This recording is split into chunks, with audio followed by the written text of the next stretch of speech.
CEL forma GESAL para que manejara la geotermia, que luego GESAL se convierte en la GEO y solo cambia de nombre.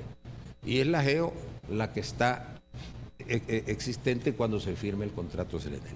Lo único que yo podría pensar que esos 1.000 millones son los activos, tal vez, de Huachapán y de Berlín, de la geotermia de ambos lugares, se los haya pasado la CEL a la GESAL y después la GESAL a la GEO. Pero que le hayan pasado activos a Enel Green Power, por favor, ¿verdad? Nunca hemos visto un documento que diga que ni siquiera una CIA le dieron. Entonces, depende cómo se maneje la información y qué intenciones hayan, porque miren, le concluyo con esto en la primera parte. Cuando uno ve que el fiscal dice que va a proceder a embargos, si ya lo judicializó, hombre, perdón si estoy equivocado, pero hasta donde yo sé, ya está judicializado, le compete al juez decretar embargo. Sin embargo, ayer tengo información que le cerraron 7 farmacias a Miguel Lacayo de las farmacias económicas. Se la cerró por razones de la ley de medicamentos, pero qué coincidencia. Entonces uno no puede evitar pensar que a 3 meses de unas elecciones hay un acoso. Bien. Y buscan un desprestigio y eso sería fatal para la justicia salvadoreña. O sea, eso sería lo peor que podría suceder. Vamos a ahondar más en el tema. Amigos televidentes, antes tengo que hacer una pausa comercial por su participación. Siempre muchísimas gracias. Gracias, amigos televidentes, y gracias también por participar en esta entrevista a través de sus comentarios en el Facebook y por supuesto también el Twitter. Ayer el fiscal general daba, diputado Valdés, algunas líneas de cómo se había realizado esta investigación, y cuando se presentan los nombres de las personas involucradas, dice que esperaría que ellos se presenten ante el juez. ¿Esto bajo qué circunstancias se dan o cómo se puede entender cuando no se gira órdenes de captura por parte de la Fiscalía General de la República? Mira, eso desvirtúa las afirmaciones que al principio dijo aquí el diputado Valiente, cuando decía que esperaba que no fuera capturado. En realidad el fiscal pudo haber decretado órdenes administrativas de detención, ¿no? Tiene las facultades para eso. O sea, eso es simplemente ese hecho desvirtúa las afirmaciones que incluso ayer estaba diciendo el abogado Bertrán Galindo, que fue ministro de Seguridad y Justicia en el periodo de Francisco Flores y que hoy es empleado de Enel, es el que está defendiendo los intereses de Enel. Siendo funcionario, me imagino que ha de conocer al detalle todo el proceso que se llevó entre CEL y Enel, ¿no? O sea, funcionario público, ministro en aquel momento y hoy empleado de Enel. O sea, ahí hay un problema hasta ético. Que es una cortina de humo, que es una persecución político, que estamos en una coyuntura electoral, y el actuar del fiscal te demuestra que no es así. Pero además, el fiscal, todos conocemos que según sentencia y resolución de la Sala de lo Constitucional, no obedece a ningún partido político. Así fue electo en la Asamblea Legislativa, obedeciendo los criterios y los perfiles de la resolución de la Sala de lo Constitucional.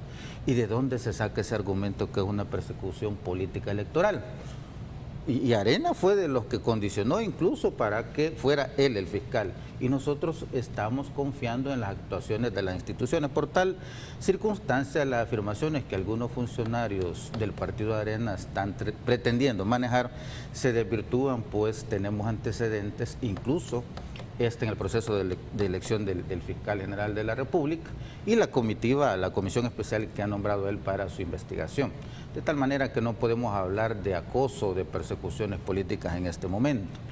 Lo cierto es que se hicieron algunas actuaciones fuera de las facultades legales que tenían los directivos de la Junta Directiva de CEL, de la GESAL y luego de la GEO, sobre los $1.000 millones que se dicen. Mira, en el proceso que nosotros investigamos, por supuesto que todos los que declararon en el seno de la comisión, te digo, declararon, algunos hasta de amnesia padecían, incluyendo el expresidente Francisco Flores, que no se acordaba de lo que pasó, ¿verdad? El asunto es que de los $1.000 millones, en el proceso de transferencia de los activos de CEL a la GESAL y luego a la GEO, se cambiaron los sistemas contables y se devaluaron los bienes de los activos que eran propiedad de CEL para transferirlos a la GESAL. El diputado Valiente dice, es que no podemos comprobar que los activos fueron transferidos directamente a Enel. Es que yo un día dije, es que si esto se caracteriza es porque está lleno de maña. Y todos los que estaban ahí, yo les dije un día, mañosos de maña, no vamos a entender el término en otra forma. Porque esa es la habilidad que tuvieron. No le transfirieron bienes o activos directamente a Enel, sino que en juego a través de la legislación mercantil, a través de las acciones. Él supuestamente hizo una inversión, se le dieron acciones, se le quitó el derecho preferente a hacer de suscribir acciones cuando hayan aumentos de capital y solo lo podía, cuando hubiesen aumentos de capital, solo podía suscribir esas acciones en él. ¿Y qué representan las acciones en una sociedad anónima? La propiedad de los activos de una sociedad, de tal manera que CEL iba a ir disminuyendo y en él iba a ir aumentando. A estas alturas, y según el arbitraje que se estaba llevando a cabo, Enel fuese en este momento la mayor accionista de la GEO, es decir, estamos hablando del más del 50% de las acciones. Eso implicaría que los ingresos y los activos de GESAL, de GEO, en este momento fueran mayoritariamente propiedad de Enel.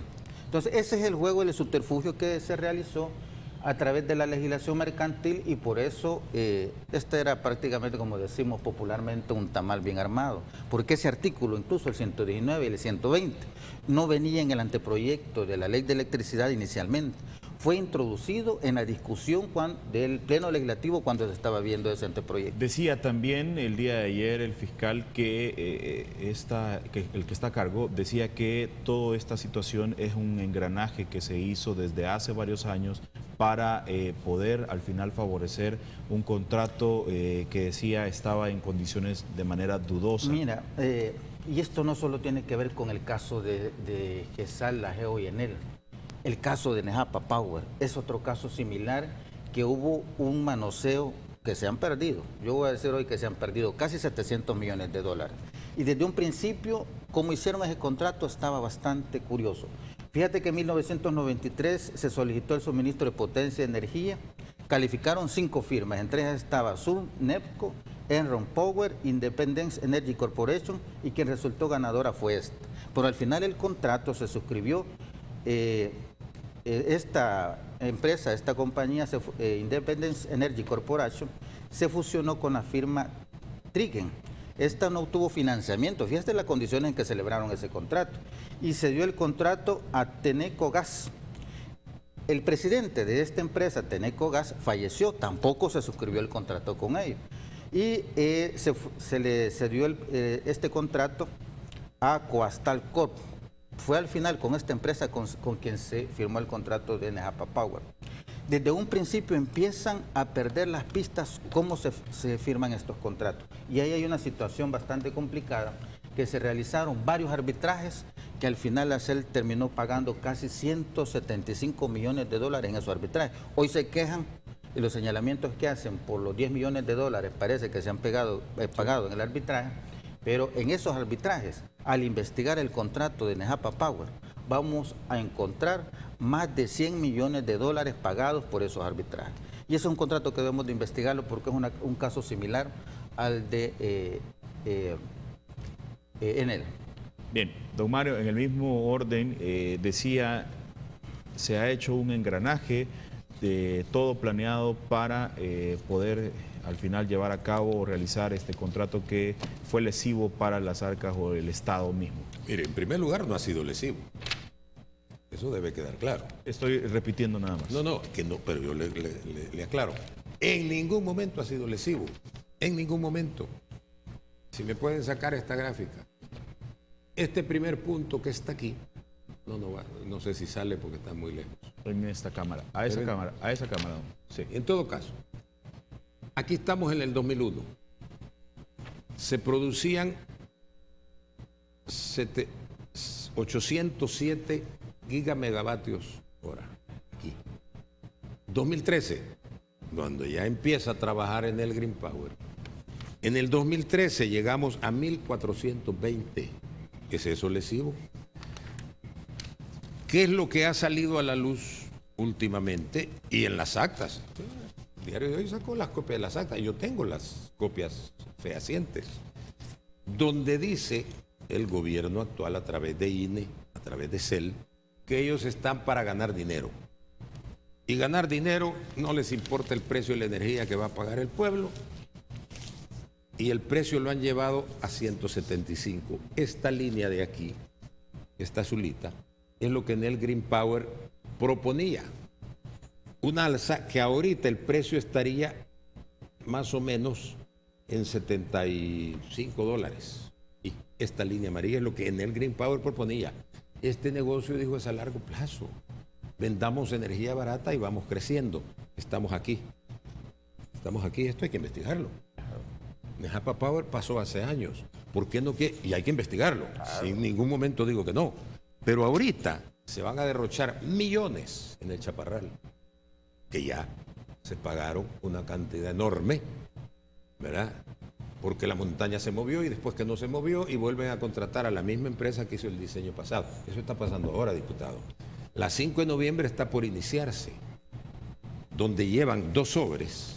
Solo se presenta una empresa brasileña que la va a supervisar la misma Intertecne que hizo el diseño que falló allá y que han contratado para el Chaparral. Eso está pasando ahora, por amor de Dios. Hoy lo podemos detener. Cuando llega, presenta 2 sobres. El sobre A, donde lleva las generales y la calificación de la empresa y qué sé yo, y el sobre B, que es la oferta económica. No llega nadie más. Se llevan el sobre B y un par de días después está 25 millones arriba, por una turbina que va a funcionar 2 meses al año.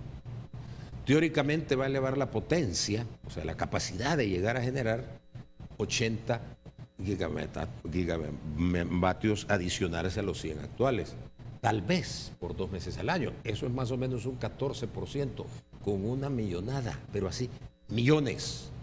¿Dónde se van las utilidades multimillonarias de la INE, diputado? Eso está pasando ahora. Yo no digo que no se investigue. Yo no digo que... Y si hay culpables en el caso CLNL y el juez así lo determina, pues ni modo.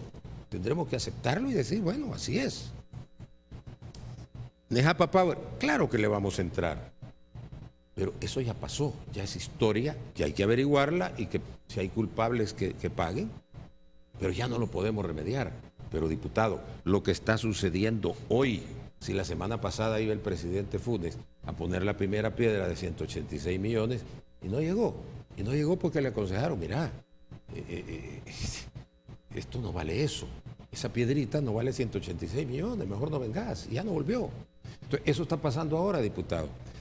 Volviendo un poquito al caso que decían por qué en el caso de la Diego de Holguín hubieron capturas, porque el fiscal tiene, la fiscalía tiene la potestad de una captura administrativa, que es lo que hizo, pero como en este caso él lo judicializa, señor abogado, es el juez, ya está en manos del juez, y del juez depende si da o no da orden de captura, depende del juez si van a haber embargos, ya no es del fiscal, porque ya el caso se lo pasó al juez, por amor de Dios. ¿Somos abogados o no? No, yo no, pero usted. Bien. Digo yo, pues. Entonces, es interesante la forma en que tratan de transversar los hechos. Es conveniente para, como ellos están jugando en el tema electoral, nosotros estamos haciendo una investigación de los daños que le han causado al país. Sí, ¿cómo no? Mire, seguimos con Nejapa Power, después vamos a hablar de la INE, diputado Valiente, porque todos esos violaciones a la ley las hicieron ustedes, los gobiernos de Arena. Claro. Desde 1995 al 2002, a través de Nejapa Power, se perdieron 162.246.000.6. Aquí están los cuadros. A cómo compraba Nejapa Power, le compran a 193. La pérdida en el primer año, 1995, fue de 3.418.000. Y aquí tengo el cuadro de todo lo que se perdió. Y eso es lo que justifica, y esas son las causas por las cuales tenemos dificultades con la generación de energía eléctrica. Todo esto son los antecedentes de lo que está sucediendo hoy. Gobiernos de Arena, gobiernos de Alfredo Cristiani y Calderón Sol, y el mismo presidente de la CEL, Guillermo Solván.